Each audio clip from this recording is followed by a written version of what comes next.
right, welcome back to another episode of City Topics.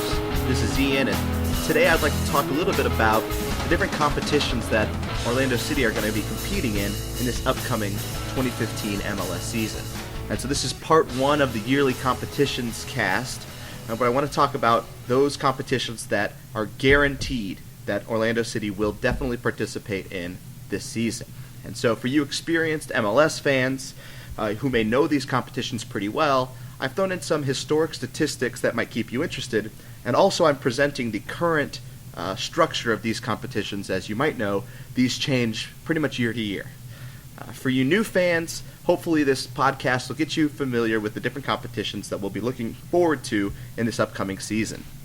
So let's start it off with the most straightforward and easy to understand competition that Orlando City will compete in this year, that all MLS teams will compete in this year, and that's the MLS regular season title. And so this regular season title in the MLS is called the Supporters Shield, and all 20 teams will compete for this title. The way that it works is if you are the team with the best record at the end of the season, you'll be awarded the Supporters Shield. And the way that record is determined is by a point system. You get 3 points for every win, 1 point for every tie, and no points for every loss. And if by the end of the season you have the most points, you are the Supporters Shield winner. So because of the talent sharing agreement that MLS has, this kind of competition is up for grabs for any team. And in fact, many different teams have won it across the years. So in the last 19 years, not the last 19 years, the only 19 years that MLS has given this award out, there's been 10 different winners. And this is a pretty straight contrast to the EPL, where in the same amount of time, the last 20 years, EPL has only had 4 different winners. However, there still are a couple teams that have kind of dominated this competition in the MLS, and that's LA Galaxy and DC United. And both of these teams have 4 titles each. Columbus Crew is coming in second with 3 titles, and San Jose with 2, and then the rest of the remaining teams that make up the 10 different winners have 1 win each. Interesting to point out that throughout these last 19 years, the team with the highest amount of points to win this title is the LA Galaxy in 1998, where they had accumulated 68 points throughout that year. On the other end of the spectrum, the Columbus Crew has won this title twice, with the lowest number of points in history to win the title.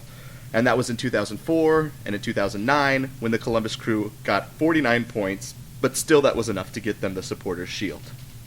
Now, most recently, this title was won by the Seattle Sounders last year, sitting on, I think it was, 64 points. Just to kind of wrap those numbers up, no team has ever won the MLS, the Supporters Shield, without more than 1.5 points per game. So that means you can't just tie your whole season. You have to be averaging at least more than 1.5 points a game. And in fact, many of these teams are winning with an average of 2 points per game. The other competition that Orlando City will be competing in, or will be trying to compete in, is the MLS playoff title. So in the MLS, this is called the MLS Cup, and the format changes from year to year. So this gets a little tricky.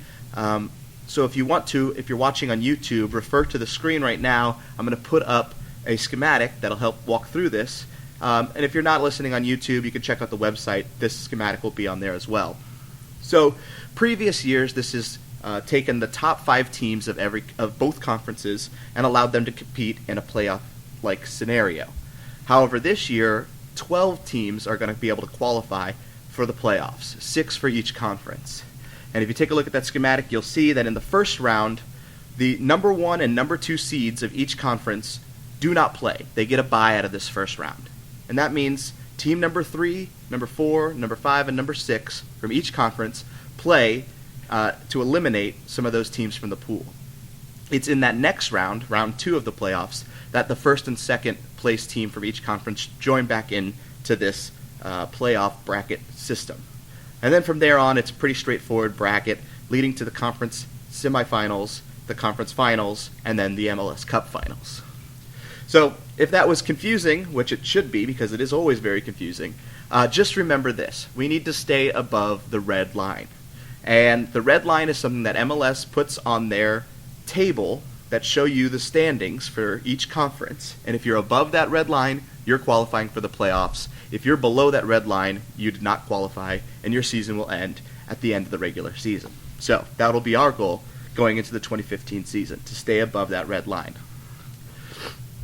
Now, historically, again, this competition has been dominated by two teams. You won't be surprised to hear the LA Galaxy and DC United have won this the most times. The LA Galaxy has won it 5 times, and DC United has won it 4. Now, the big difference between these two heavyweights in this competition is that LA Galaxy has made it to the finals 9 times, where DC United has only made it there 5. So LA's got 5 wins and 4 losses, and DC United's got 4 wins and 1 loss. So it looks like LA Galaxy gets to the end of this competition quite often. Important to point out here that only 6 times in the 19-year history of MLS Cups has the winner of the Supporters Shield, the regular season, won the MLS Cup. So, that's not very often, and it looks like, in the case of playoffs, the best team doesn't always win, or at least the best team in the regular season doesn't always win. So it's an interesting little system that we have unique here in the United States. Most recently, this was won by the LA Galaxy last year in 2014, giving them that 5th win to kind of overtake DC United as the MLS Cup historic reigning champions. Now, there is only one other competition that Orlando City is guaranteed to participate in this upcoming 2015 season, and that's the competition that Orlando City has been competing in over the last 4 years. So this is the Lamar Hunt U.S. Open Cup. So this is a U.S.-based tournament that pins all professional, semi-pro, and amateur teams, club teams, against each other in a tournament to crown the best club team in the United States for that year. So this is a very old tournament. It dates back to 1914, so 101 years ago, and this is going to be the 102nd iteration of this tournament. This is going to be the largest version of this tournament ever. They're going to field 91 different teams over a 5-month-long tournament, starting in April and ending somewhere in September. Now, the structure for this competition, as you can imagine, is very complicated. In order to accommodate 91 different teams, it has to be. So, I put up another schematic on the YouTube screen, or you could check out the website if you want to follow along. But the gist of it is that every round, you're eliminating players or teams from the competition, while every new round, you're adding in new teams from higher levels of competition. So let me explain that. In the first round, the amateur and the semi-pro teams will play each other in round 1. No professional teams will be in the tournament at round 1. So that's going to be 44 different teams starting the tournament out in round 1, and at the end of round 1, they will have weeded them down to just 21 teams. So if that math isn't making sense, going from 44 to 21, that's because there's a couple play-in games that even out those numbers. But all you need to know is that at the end of round 1, 21 semi-pro or amateur teams have survived round 1. Now, round 2, those 21 teams are then paired up against 21 new teams entering the tournament from the Division III professional league, the USL Pro. So that brings the tournament back up to 42 teams in round 2, and at the end of round 2, 21 teams will have survived to go into round 3. Now at round 3, we add in the Division II professional league, the NASL. So 9 teams from the NASL will participate in this year's U.S. Open Cup, making the field of play for round 3 at 30 teams. And now once those 30 teams compete, 15 will leave round 3 and go into round 4, and that's when the MLS teams, the U.S.-based MLS teams, join in the competition. So that's 17 U.S.-based MLS teams against 15 teams that have survived round 1, 2, and 3. So I know that's confusing, but from here on out, after the 4th round, it's a straightforward bracketed system where we go from the 32 teams in round 4 to the 16 teams in round 5, to the 8 teams in round 6, and the 4 teams in round 7, and then finally the 2 teams that make up the finals in round 8. Whew, that's a lot. So historically, it's hard to pin down who have dominated this competition. Because it goes over 100 years ago, A lot of the teams that have done really well in this competition don't exist anymore and may be team names that you're not familiar with. However, for those hardcore soccer history buffs, I'll even try to pronounce them. So the two teams that have dominated the most are teams with 5 titles each, and that's Bethlehem Steel and Maccabi Los Angeles. Those teams may be familiar to you, they may not be. Ones that will ring a bell, however, are teams like the Chicago Fire, the Seattle Sounders, and DC United. Those are more modern teams that have done really well in this competition. The Chicago Fire and Seattle Sounders have won it each 4 times, and DC United has won it 3. Now, it does get really interesting when you start to break down the dominators of this competition by state.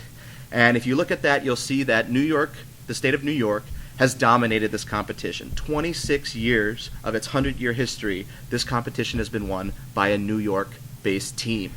That's probably because a lot of soccer history comes out of New York, the state, and they have some really good historic good teams. So other than that, California has done pretty well, and Pennsylvania also, with 15 teams and 14 teams respectively. Now, Orlando City has some history in this competition as well, with our best performance coming from our 2013 season, where we reached the quarterfinal round, and where we were eliminated by the Chicago Fire, one of those more modern, dominating teams in the U.S. Open Cup. Now, all in all, the trophy for the U.S. Open Cup is a pretty important one. It crowns you as the best club of the year out of all the leagues in the United States. So those are the 3 competitions that we're guaranteed to participate in this upcoming season. But really, those competitions are not the only ones that we can participate in. So stay tuned for our next episode of the yearly competitions, when we talk about how these 3 different competitions can qualify you for the big deal, the CONCACAF Champions League, and hopefully and potentially in the future, the FIFA Club World Cup. Thanks.